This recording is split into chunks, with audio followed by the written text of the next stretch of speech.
మే ముగిసింది, జూన్ వచ్చింది. మృగశిర కార్తె చివరి దశకు చేరుతోంది. అయినా నైరుతి మాత్రం నై అంటోంది.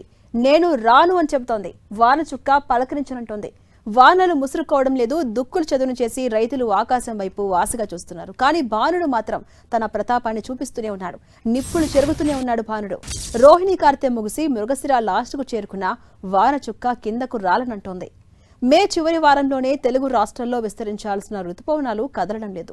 నైరుతి రుతుపవనాలు విస్తరించకపోవడం, ఆశించిన స్థాయిలో వర్షాలు కురవకపోవడంతో వాతావరణ పరిస్థితులు ఇప్పుడు కఠినంగా మారుతున్నాయి.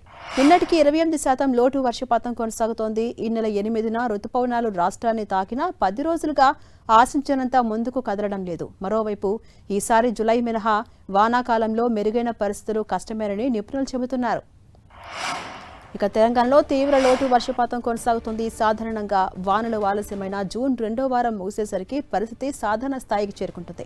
ఇక 2015-2021లోనూ నైరుతి ముందుగానే పలకరించిన వర్షాలు మాత్రం ఆలస్యమయ్యాయి. ఈ ఏడాది భిన్న పరిస్థితులు ఏర్పడి 25 జిల్లాల్లో లోటు వర్షపాతం కనిపిస్తోంది. జూన్ 19 నాటికి సాధారణ వర్షపాతం 76.3 మిల్లీమీటర్లు నమోదు కావాల్సి ఉంటే 54.6 మిల్లీమీటర్లు మాత్రమే నమోదైంది. ఇక ఈసారి ఇప్పటి వరకు 11 జిల్లాలో తీవ్రమైన లోటు ఉంది. అత్యధికంగా పెద్దపల్లి జిల్లాలో 74% లోటు వర్షపాతం ఉంది.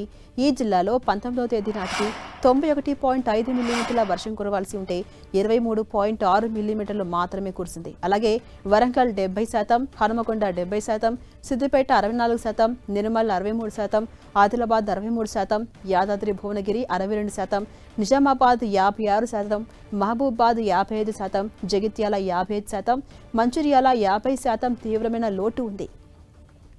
ఇక ఈ వానాకాలంలో రాష్ట్రంలో 20% లోటు తప్పుదని వాతావరణ నిపుణులు సూచిస్తున్నారు. అలాగే జూన్లో సగటున 130.3 మిల్లీమీటర్లు, జూలైలో 227.4 మిల్లీమీటర్లు, ఆగస్టులో 215.8 మిల్లీమీటర్లు, ఇక సెప్టెంబర్లో 167.1 మిల్లీమీటర్ల వర్షం కురవాలి. అయితే ఎల్నినో పరిస్థితుల కారణంగా ఈ దఫా వర్షాలు తగ్గుతాయని అంచనా వేస్తున్నారు. తెలంగాణలో జూలైలో వానలు కొంతమేరకు బాగానే ఉంటాయని భారత వాతావరణ శాఖ అంచనా వేసింది.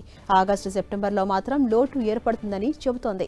ఇక నిర్మల్, ఆదిలాబాద్, ఆసిఫాబాద్, మంచిర్యాల, గద్వాల, నాగర్ కర్నూలు పరిసర జిల్లాల్లో 30% లోటు నమోదు కావచ్చని ఐఎండీ అంచనా వేసింది.